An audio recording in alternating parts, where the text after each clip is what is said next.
الحمد للہ رب العالمین والصلاة والسلام على اشرف الانبیاء والمرسلین اما بعد فاعوذ باللہ من الشیطان الرجیم بسم اللہ الرحمن الرحیم ان اللہ وملائکتہ یصلون علی النبی یا ایھا الذین آمنوا صلوا علیہ وسلموا تسلیما۔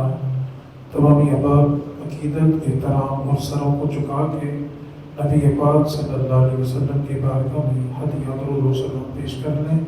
صلاۃ و سلام علیک یا سیدی،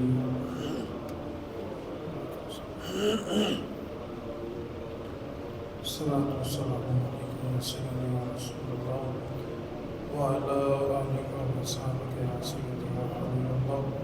صلاۃ و سلام علیک یا سیدی یا رسول اللہ۔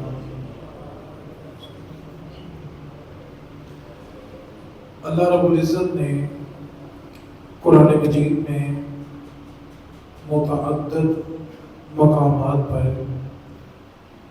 انسانوں کے لیے اپنی اور اپنے محبوب کی محبت کو لازم قرار دیا اور انسانوں کی نجات نبی پاک صلی اللہ علیہ وسلم کے طریقے کو قرار دیا ہے۔ ہم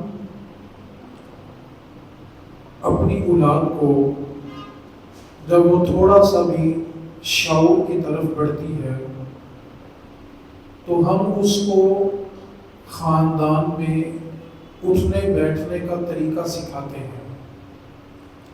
کوئی مہمان آ جائے تو اس کے ساتھ سلام کیسے کرنا ہے، ہم اپنے بچوں کو یہ طریقہ بھی سکھاتے ہیں۔ بعض اوقات والدین بچوں کی تربیت کرتے ہوئے یہ بھی ان کو بتاتے ہیں کہ اگر کوئی انجان انسان آپ کو پیسے دے تو آپ نے اس سے پیسے نہیں لینے۔ اسی طرح بچہ جب دسترخوان پر بیٹھا ہوتا ہے تو اس کا جو کھانا کھانے کا انداز ہوتا ہے تو ماں باپ اس کو ٹوکتے ہیں، سمجھاتے ہیں، تربیت کرتے ہیں کہ بیٹا دائیں ہاتھ سے کھاؤ، جو نیچے گر گیا ہے اس کو صاف کر کے کھا لو۔ کھانا کھاتے ہوئے جو باتیں ہیں زیادہ وہ دنیاوی نہیں ہونی چاہیے۔ تو والدین اپنے بچوں کی جب تربیت کرتے ہیں تو چلنے پھرنے، اٹھنے بیٹھنے، کھانا کھانے، حتیٰ کہ بچے جب سونے کے لیے بستر پہ جاتے ہیں تو ماں باپ اس کی بھی رکھوالی کرتا ہے اور بچوں کے بستر بچھانے کے انداز پر بھی ان کی تربیت کرتے ہیں۔ مہمان آ جائیں تو مہمانوں کے سامنے آپ نے کوئی چیز نہیں مانگنی جو مہمان کے سامنے پڑی ہو۔ مہمان بیٹھے ہوں تو آپ کو پیسے دیں تو بچوں کی یہ بھی تربیت کی ہوتی ہے کہ آپ نے ان سے پیسے وصول نہیں کرنے۔ یعنی ماں باپ اپنی اولاد سے اس قدر محبت کرتے ہیں کہ ان کے ایک ایک انداز پر ان کی تربیت کرتے ہیں۔ یہ ساری تربیت اپنی جگہ حقیقت ہے، اس کی ضرورت ہے، یہ والدین کے ذمہ لازم ہے۔ لیکن ایک چیز وہ ہے جو اللہ رسول نے والدین کے ذمہ لگائی ہے، وہ یہ چیز ہے نبی پاک صلی اللہ علیہ وسلم نے ارشاد فرمایا کہ اپنے بچوں کو 3 چیزیں سکھاؤ، اور یہ 3 چیزیں سکھانا ہر والد کے ذمہ لازم ہے۔ اور اگر وہ یہ 3 چیزیں اپنی اولاد کو نہیں سکھاتا تو قیامت والے دن اس کے باپ سے ان 3 چیزوں کے بارے میں سوال کیا جائے گا۔ سب سے پہلی چیز جس کو اللہ کے رسول نے والد کے ذمہ لازم قرار دیا وہ یہ ہے کہ ہر باپ اپنے بیٹوں کو، بیٹیوں کو اپنے نبی کی محبت سکھائے۔ یہ باپ کے ذمہ لازم ہے، اور اگر باپ اپنے بچوں کو یہ چیز نہیں سکھاتا تو قیامت والے دن اس سے اس کے بارے میں سوال ہوگا۔ دوسری چیز جو باپ کے ذمہ لازم ہے اولاد کو سکھانا وہ یہ ہے کہ نبی پاک صلی اللہ علیہ وسلم نے ارشاد فرمایا اپنی اولاد کو میری اولاد کی محبت سکھاؤ۔ یعنی اہل بیت کا ادب کیا ہے، احترام کیا ہے، ان سے محبت کیسی ہونی چاہیے، یہ سکھاؤ۔ اور تیسری چیز جو ایک باپ کے ذمہ لازم ہے، نبی پاک صلی اللہ علیہ وسلم نے ارشاد فرمایا کہ باپ کے ذمہ یہ چیز لازم ہے کہ وہ اپنے بیٹے کو قرآن کی تعلیم دے۔ یہ تین باتیں جو نبی پاک صلی اللہ علیہ وسلم نے ہر والد کے ذمہ لازم قرار دی ہیں کہ اپنے نبی کی محبت سکھاؤ، نبی کی اولاد کی محبت سکھاؤ اور قرآن کی تعلیم سکھاؤ۔ اب ہم فی زمانے کے اندر جب نظر دوڑاتے ہیں تو بیٹوں کے بیٹیوں کے چلنے پھرنے کے انداز کی تربیت موجود ہے۔ بچوں نے دسترخوان پہ کھانا کھانے کتنے بجے پہنچنا ہے، اس کی تربیت موجود ہے۔ بچوں کے سونے کا وقت کیا ہے، اس کی تربیت موجود ہے۔ مہمان آ کر بیٹھے ہوں تو ان کو سلام کیسے کرنا ہے، اس کی تربیت موجود ہے۔ مہمانوں کے سامنے کسی چیز کا مطالبہ نہیں کرنا، اس کی تربیت موجود ہے۔ مہمان اگر پیسے دیں تو وصول نہیں کرنے، اس کی تربیت موجود ہے۔ اگر بچے کسی کے گھر مہمان بن کر گئے ہیں تو وہاں جا کے زیادہ شور و غل نہیں کرنا، اس کی تربیت موجود ہے۔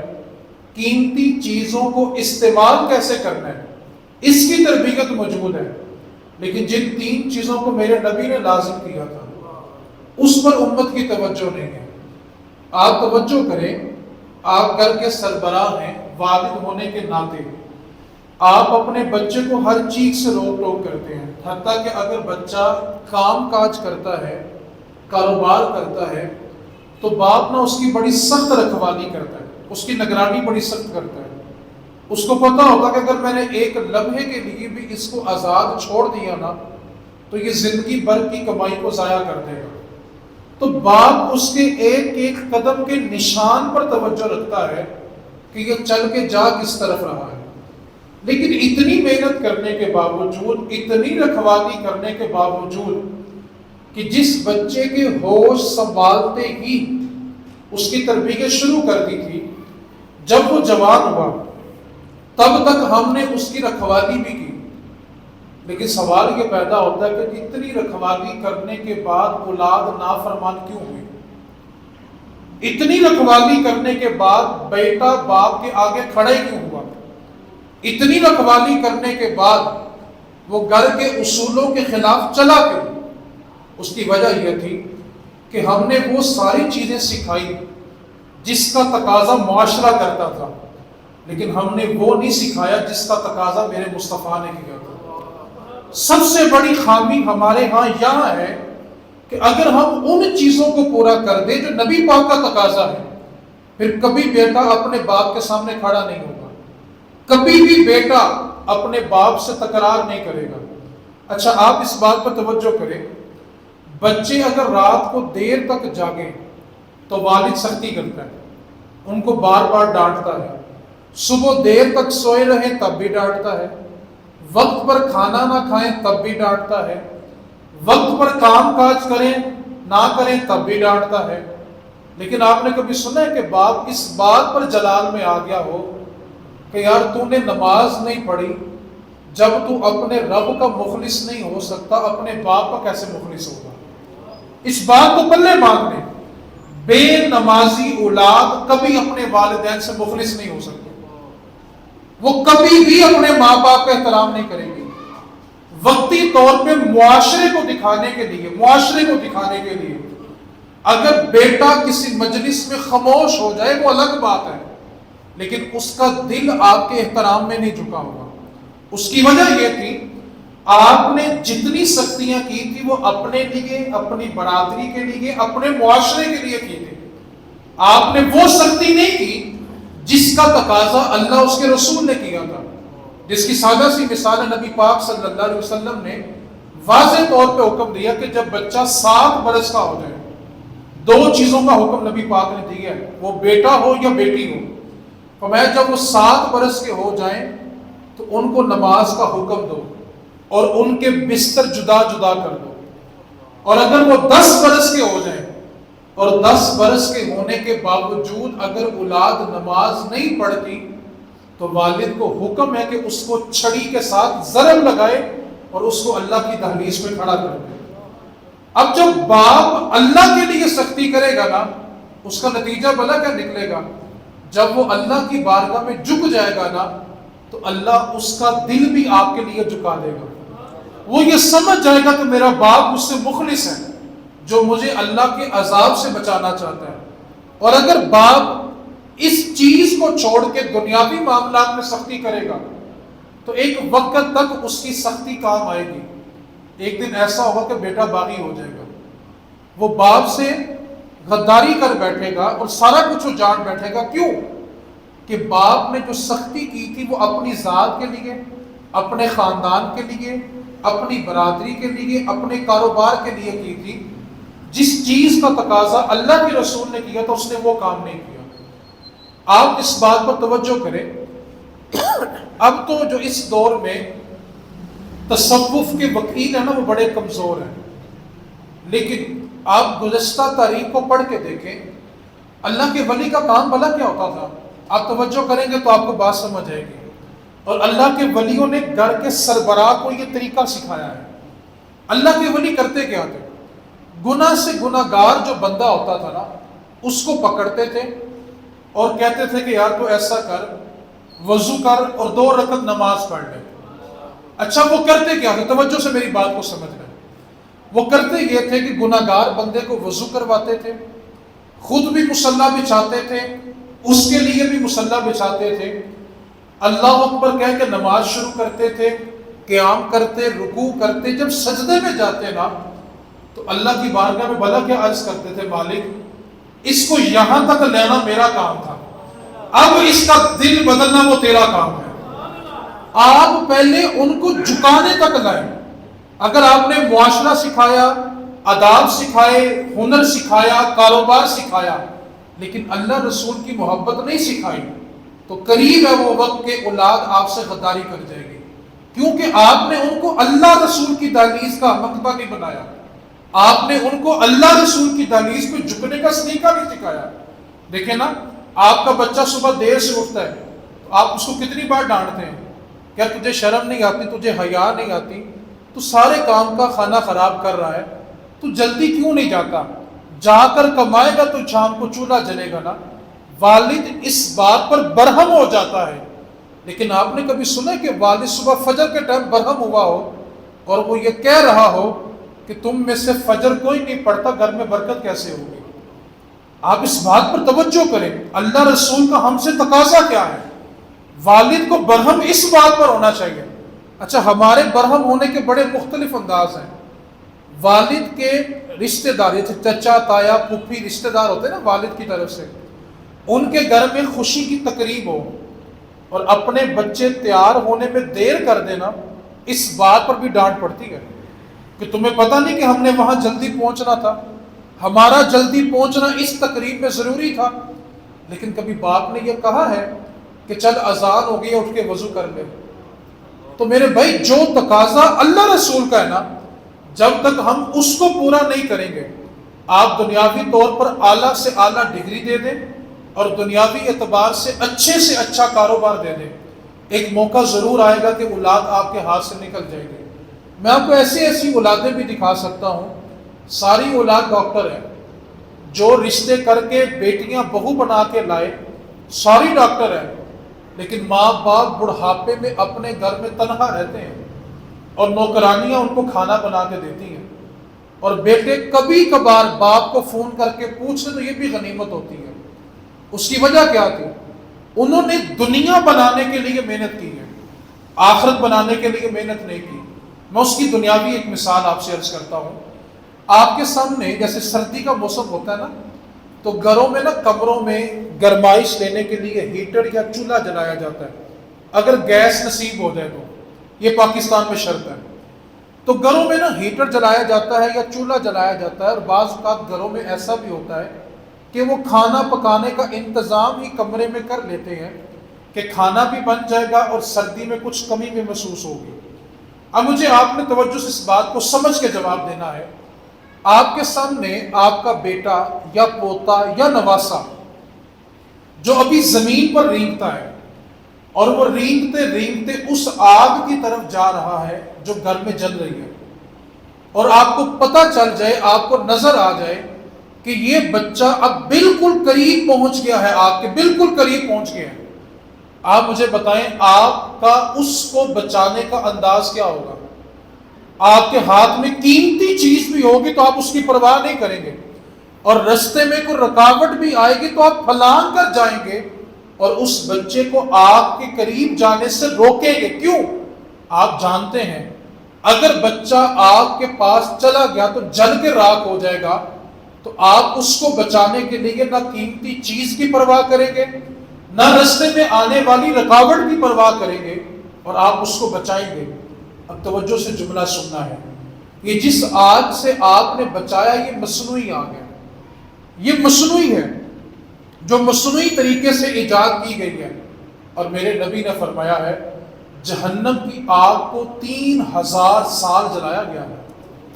یہ مصنوعی آگ جو ہے نا صرف 5 منٹ جب جل جاتی ہے تو اس پہ رکھی ہوئی چیز اتنی گرم ہو جاتی ہے کہ صرف ہاتھ بھی لگ جائے نا تو وہ ماس کو اتار دیتا ہے۔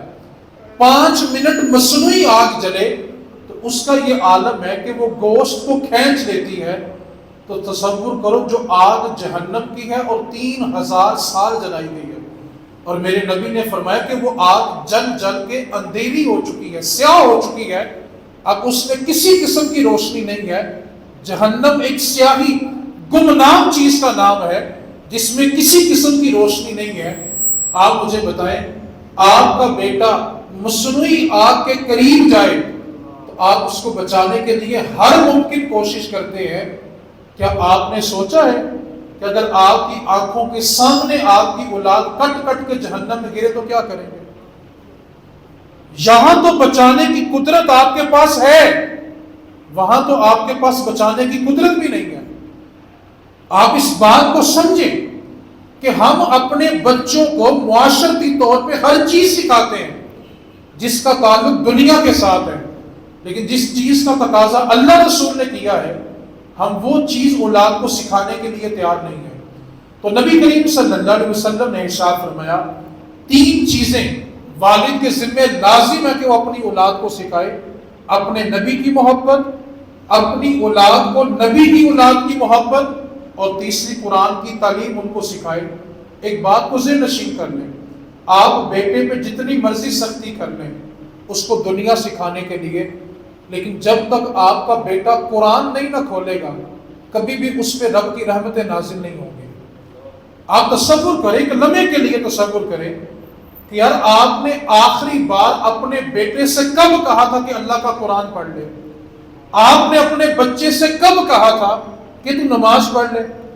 افسوس بھلا کیا ہے، ہم رزق کمانے کے لیے دوسرے شہر میں جانے کے لیے تیار ہیں، ہم رزق کمانے کے لیے دوسرے ملک جانے کے لیے بھی تیار ہیں، لیکن جنت کمانے کے لیے مسجد جانے کے لیے تیار نہیں ہیں۔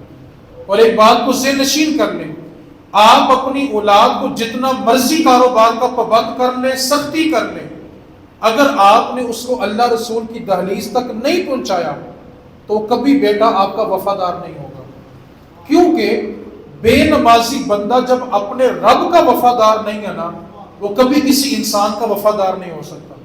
کوئی انسان کسی کو کتنا کے نواز دے گا، یار اس کو بنگلہ لے دے گا، گاڑی لے دے گا، بچوں کے کاروبار کروا دے گا، اس سے بڑھ کر کوئی کسی کو کیا دے سکتا ہے؟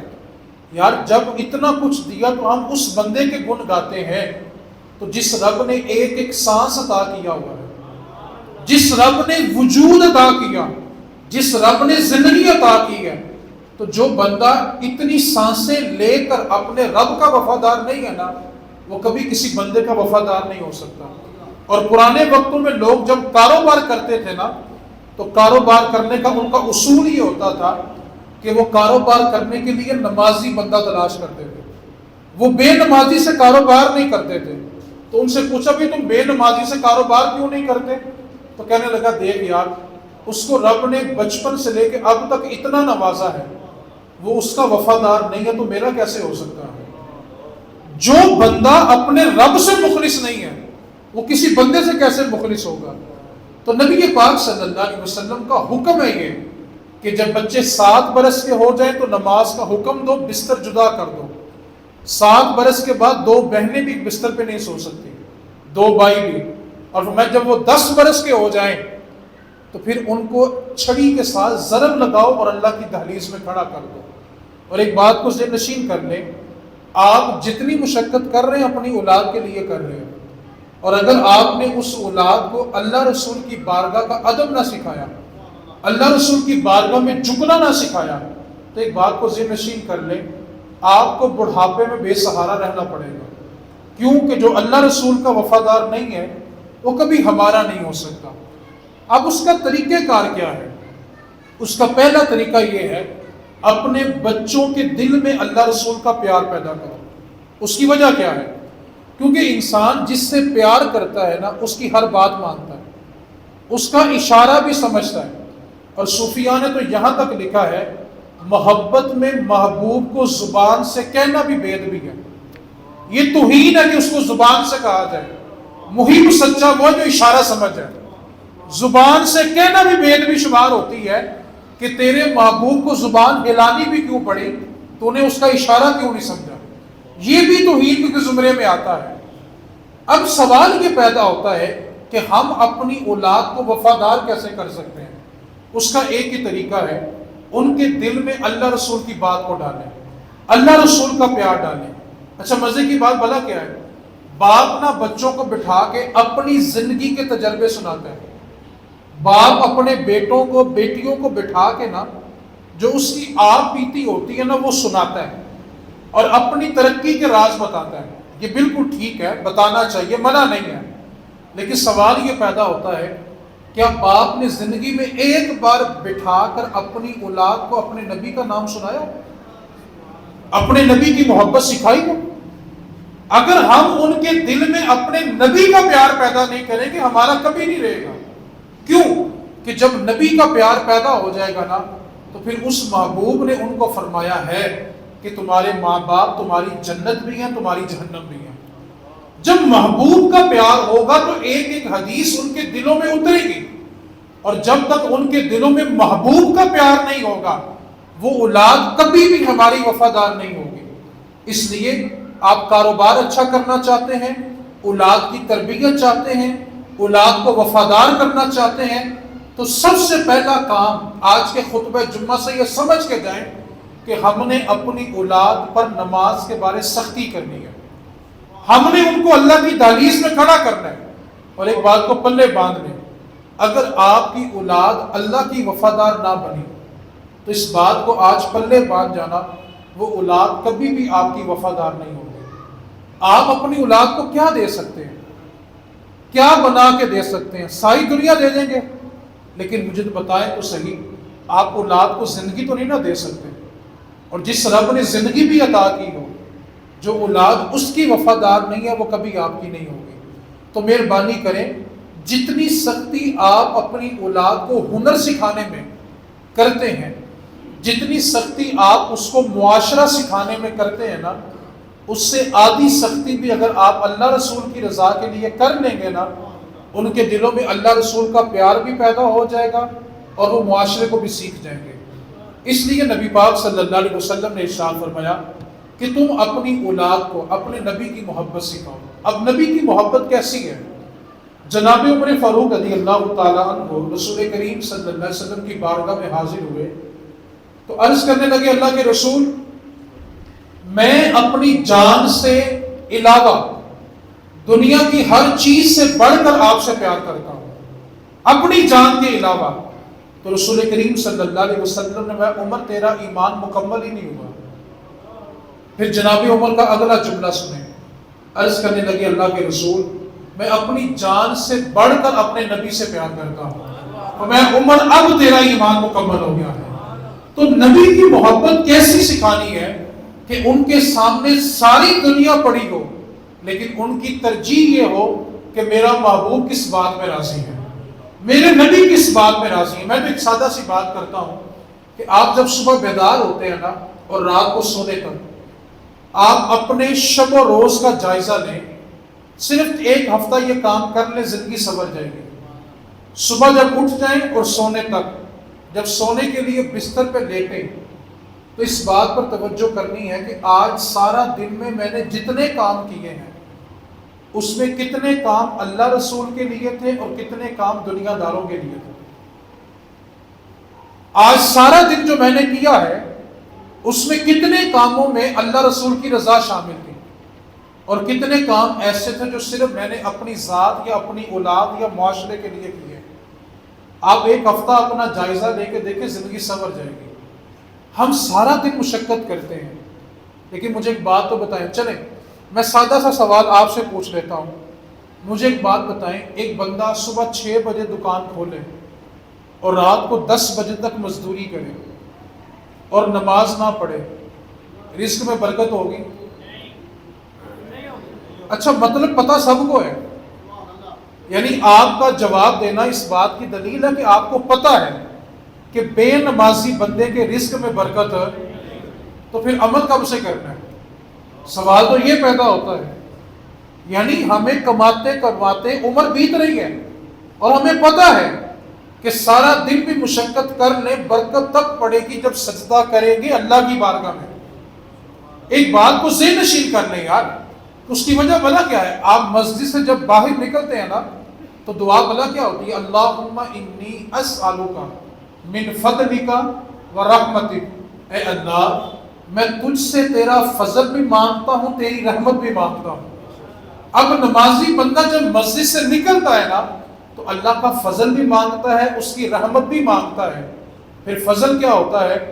اس کے پاس, دکاندار کے پاس گاہک ایک ہی آتا ہے, سارا دن کی کسر نکال کے چلا جاتا ہے. اور جو نماز نہیں پڑھتا نا سارا دن گاہک کی چہل پہل ہوتی ہے, لیکن شام کو اتنا کمانے کے باوجود وہ پریشان ہوتا ہے. وہ پریشان ہے کیونکہ جتنا کمایا اتنا پیسہ دوائیوں میں لگ جاتا ہے. لیکن یہاں پر دوسرا بندہ جو اللہ سے فضل مانگ کر گیا تھا, اس کا انداز کیا ہے؟ کماتا وہ تھوڑا ہے لیکن اللہ اس کے تھوڑے پہ برکت پیدا فرما دیتا ہے. تو ایک بات کو ذہن نشین کریں, بے نمازی بندے کے ساتھ کبھی کاروبار نہ کریں. یہ بات ذہن نشین کر لیں, جو اللہ کا مخلص نہیں ہے کبھی آپ کا نہیں ہوگا. آپ پہلے وقتوں میں جو بزرگ لوگ تھے نا, وہ بیٹیوں کا رشتہ بے نمازی گھرانے میں نہیں کرتے تھے. وہ اس بات کو سمجھتے تھے کہ یار جو اپنے رب سے مخلص نہیں ہے وہ ہمارے ساتھ کیسے مخلص ہوں گے. تو مہربانی کریں اپنی زندگی کے طور طریقوں میں تھوڑی سی تبدیلی پیدا کریں. اور وہ تبدیلی کیسے ہونی چاہیے کہ میرے نبی پاک صلی اللہ علیہ وسلم کا محبوب اور محب ہے تو پھر ٹھیک ہے. اگر وہ نبی پاک سے پیار کرتا ہے, اس کی زندگی میں نظر آتا ہے کہ اس کو فکر ہے کہ میں نے نماز پڑھنی ہے, اس کو فکر ہے کہ میں نے رسول کریم کی بات ماننی ہے, تو پھر اس کے ساتھ دوستی بھی کریں, رشتہ داری بھی کریں. اگر وہ بندہ اللہ رسول کا مخلص وفادار نہیں ہے تو کبھی اپنی زندگی پہ داغ نہ لگائیں, کیونکہ نبی کریم صلی اللہ علیہ وسلم نے ارشاد فرمایا جس نے میری سنت سے محبت کی, کیا فرمایا جی؟ جس نے میری سنت سے محبت کی اس نے ایسا ہی ہے جیسے مجھ سے محبت کی. اگلا جملہ سنیں, اور فرمایا جس نے مجھ سے محبت کی میں قیامت والے دن اس کو اپنے ساتھ جنت میں لے کے چلا جاؤں. یار میں ایک بات کہتا ہوں, جنت تو مصطفیٰ کے صدقے مل ہی جانی ہے, لیکن اس جنت کا کیا کہنا جہاں پڑوسی ہم مصطفیٰ کے بن جائیں. حضور فرما رہے ہیں کہ تم میری سنت سے پیار کرو. میری سنت سے پیار کرنا ایسا ہے جیسے مجھ سے پیار کیا, اور جب تم مجھ سے پیار کرو گے تو جنت میں میرے ساتھ ہوگے. یار جنت میں تو چلے ہی جانا ہے, کاش جنت میں ایسا محل مل جائے جس کی کھڑکی سے زیارت مصطفیٰ ہوتی ہے, ہم حضور کے پڑوس میں رہیں. اب ہمارے ہاں کیا ہے, باپ ہے نا وہ 5 وقت کا نمازی بھی ہے, چہرے پہ سنت رسول بھی ہے, قرآن کریم کی تلاوت بھی کرتا ہے, رزق حلال کماتا ہے, لیکن جب اس کے گھر میں شادی کا موقع ہوتا ہے تو پھر مجھے بتائیں دینداری کہاں چلی جاتی ہے؟ ایک بات کو ذہن نشین کر لیں, کون کتنا دیندار ہے اس کا فیصلہ اس کے گھر کی شادی کرتی ہے. ممبر پہ سارے مفتی صاحب بھی ہوتے ہیں, دستار پہننے کے ساتھ بعد سارے معزز بن جاتے ہیں, لیکن کون کتنا دیندار ہے اس کا فیصلہ اس کے گھر کی شادی کرتی ہے کہ آیا اس نے شادی پر نبی پاک کی سنت کی حفاظت کی ہے؟ کیا اس نے شادی کے موقع پر محبت رسول کا جو ثبوت تھا دینا تھا وہ دیا ہے؟ اگر وہ خوشی کے موقع پہ، میں نے تو اس کی بعض کا بھی مثال دیتا ہوں، ہمارا جو رب رسول سے رشتہ وہ صرف دکھوں کا ہے، صرف غموں کا ہے.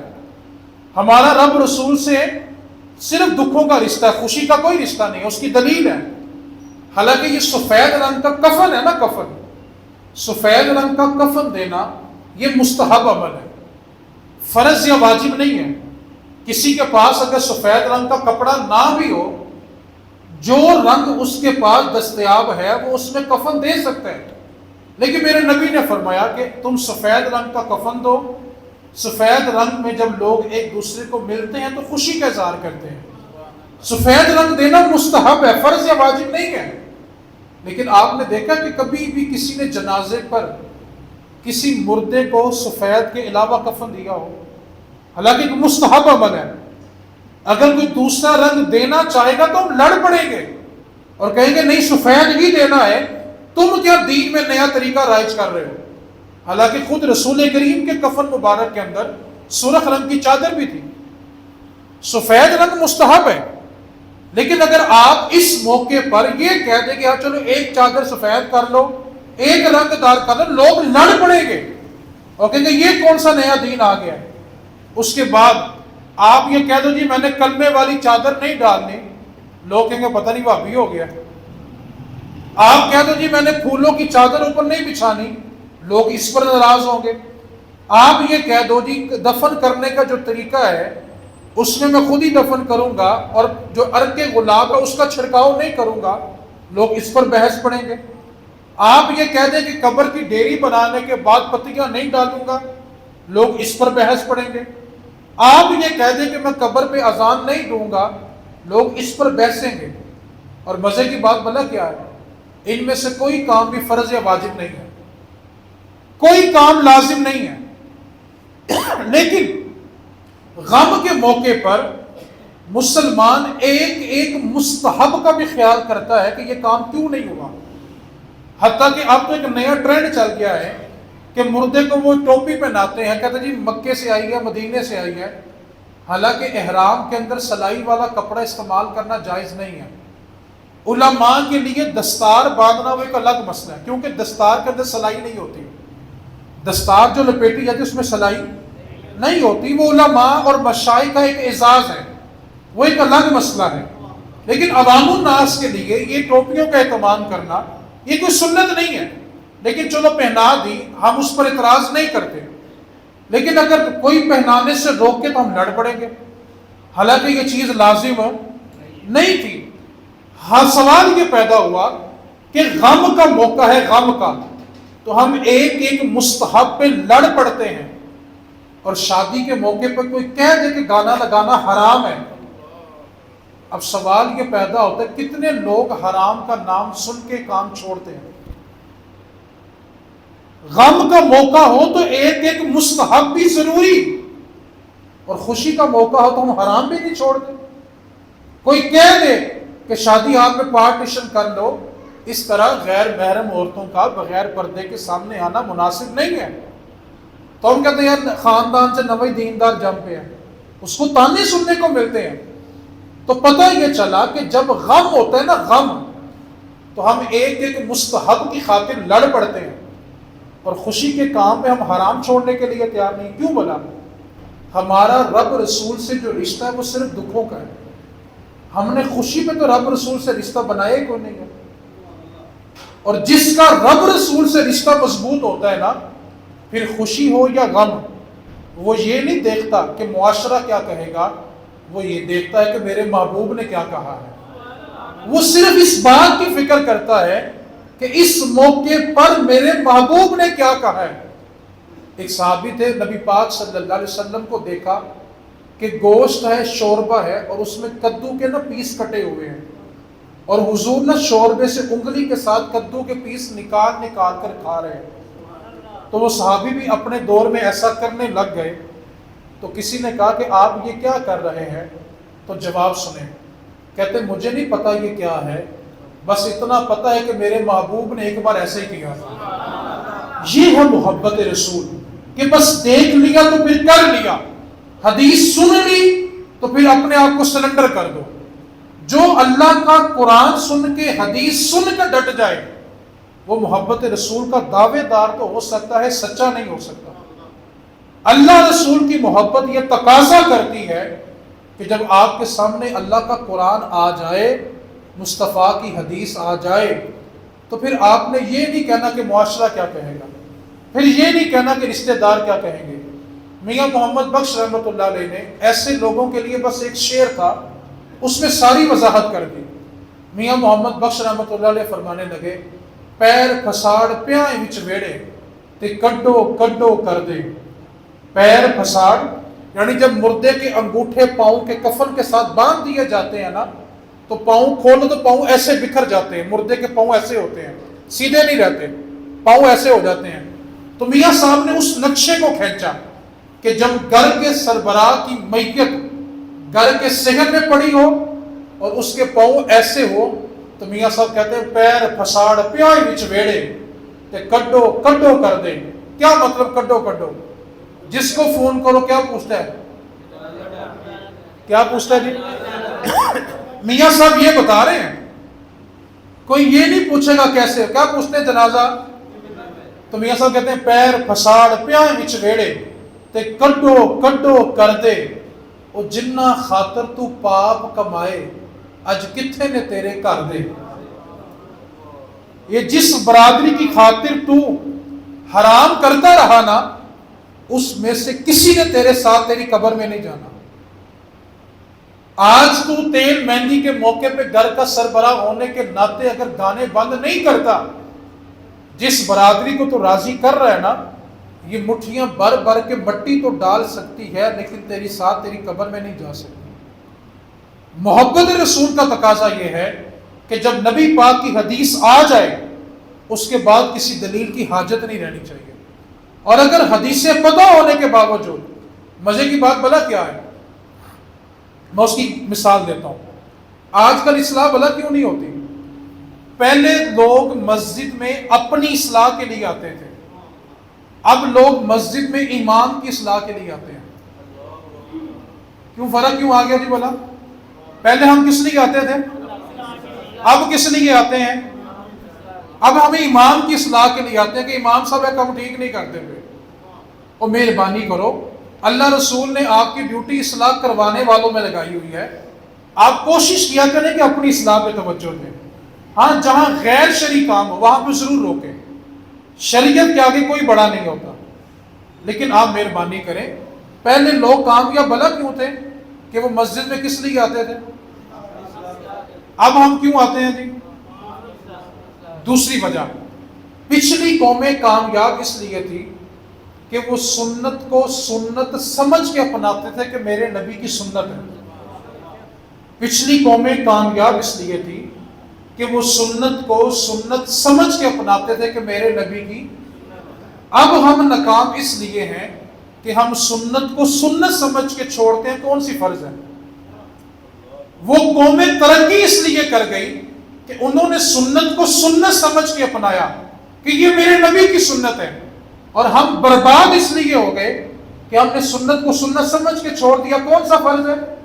اور میرے بھائی ہماری ترقی اسی میں ہے۔ ایک بات کو پلے باندھ لیں، دنیا کی ہر چیز کی ترقی آگے بڑھنے میں ہے کہ دنیا ترقی کرتی چلی جائے، آگے بڑھتی چلی جائے، لیکن مسلمان کی ترقی 1400 سال پلٹنے میں ہے۔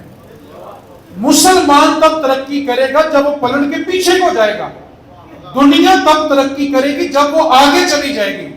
اور بزرگ فرماتے ہیں دنیا میں ہر چیز نہیں خریدو، ہر چیز نہیں خریدو، لیکن ایک بات کو یاد رکھنا، دین ہمیشہ پرانا لینا، نیا دین قبول نہیں کرنا۔ دین وہی جو مدینے کی گلیوں میں مصطفیٰ نے پڑھایا ہوا ہے، دین وہی قبول کرنا ہے جو جناب ابو بکر و عمر و عثمان و علی نے پڑھایا۔ دین کسی سے نیا قبول نہیں کرنا۔ تو مہربانی کریں، محبت رسول کا دعویٰ ہم سب کرتے ہیں، ربیع الاول میں عاشق ہونے کا دعویٰ ہم سب کرتے ہیں، لیکن عشق کا ثبوت دینے میں ہم کمزور ہیں۔ آج کے خطبہ جمعہ میں اس بات کو دلوں میں جگہ دینی ہے کہ جب ہمارے سامنے نبی کا حکم آ جائے گا پھر ہم برادری. اچھا چلے میں آپ کو ایک مثال سمجھاتا ہوں. دین کا حکم یہ ہے، اس کی آواز کو بند کریں، کیا مسئلہ ہے اس کے ساتھ؟ دین کا حکم یہ ہے کہ تم دوستی کرو تو اللہ رسول کے لیے، کسی سے بغض رکھو تو اللہ رسول کے لیے. کیا حکم ہے جی دین کا؟ دوستی کرو تو اللہ رسول کے لیے، اور کسی سے بغض رکھو تو. اب مجھے آپ نے ایمانداری سے بتانا ہے، ہم جب کسی سے ناراض ہوتے ہیں تو اپنے لیے ہوتے ہیں کہ اللہ رسول کے لیے ہوتے ہیں؟ دین تو کہہ رہا ہے کہ اللہ رسول کے لیے ناراض ہو جاؤ. اچھا پتا ہوتا کہ یہ چودھری یا شرابی ہے، نشہ کرتا ہے، ہم اس سے ناراض نہیں ہوتے. پتہ ہے کہ یہ رشوت کا لین دین کرتا ہے، ہم ناراض ہی نہیں ہوتے. پتہ ہے سود کا کاروبار کرتا ہے، ناراض ہی نہیں ہوتے. پتہ ہے زانی ہے، ناراض ہی نہیں ہوتے. پتہ ہے کہ اس کے ڈیرے پہ شراب نوشی بھی ہوتی ہے، مجرے بھی ہوتے ہیں، ہم ناراض ہی نہیں ہوتے. پتہ ہے کہ یہ اپنے خاندان کی تیل مہندیوں پہ خواتین کو نچواتا ہے، ناراض ہی نہیں ہوتے. اچھا سامنے والا ہماری بات نہ مانے تو ہم کیا کرتے ہیں؟ تو بتاؤ کس کے لیے ناراض ہو رہے ہو پھر؟ اپنے لیے کہ اللہ رسول کے لیے؟ دین تو کہہ رہا ہے کہ ناراض ہونا تو اللہ رسول کے لیے ہو. شرابی کو چودھری صاحب، زانی کو چودھری صاحب سلوٹ کرتے ہیں. او بھائی اس موقع پر دین، آپ بخاری شریف میں پورا باب ہے بغض للہ، اللہ کے لیے بغض رکھو. بغض رکھنا بھی دین ہے، لیکن کس کے لیے؟ اللہ کے لیے، اپنے لیے نہیں. اپنے لیے رکھو گے تو گناہ ہے، اللہ کی ذات کے لیے بغض رکھو. ہم ناراض کیوں ہوتے ہیں بیٹے سے؟ اس نے چھٹی کر لی ہے. ہم ناراض کیوں ہوتے ہیں؟ کام پہ توجہ نہیں ہے. ہم ناراض کیوں ہوتے ہیں؟ یہ پیسے خرچنے میں بے پرواہی کرتا ہے. کتنے کے باپ ایسے ہیں وہ اس لیے ناراض ہوئے ہوں کہ تو نماز نہیں پڑھتا. ایک بات کو اپنی زندگی میں دلوں میں جگہ دے لو، جب تک آپ کا عمل اللہ رسول کے لیے نہیں ہوگا آپ کو صلہ نہیں ملے گا. جتنی دوڑ لگانی ہے لگا لو، جتنی محنت کرنی ہے اولاد پہ کر لو، جتنا تجربہ آزمانا ہے آزما لو. جب تک تمہارے عمل میں اللہ رسول شامل نہیں نہ ہوگے تمہیں کبھی صلہ نہیں ملے گا. اگر چاہتے ہو کہ ہماری محنت رنگ لائے، ایک ہی طریقہ ہے کہ جب بھی کوئی کام کرو تو اس نظریے سے کرو کہ اللہ رسول راضی ہو جائے.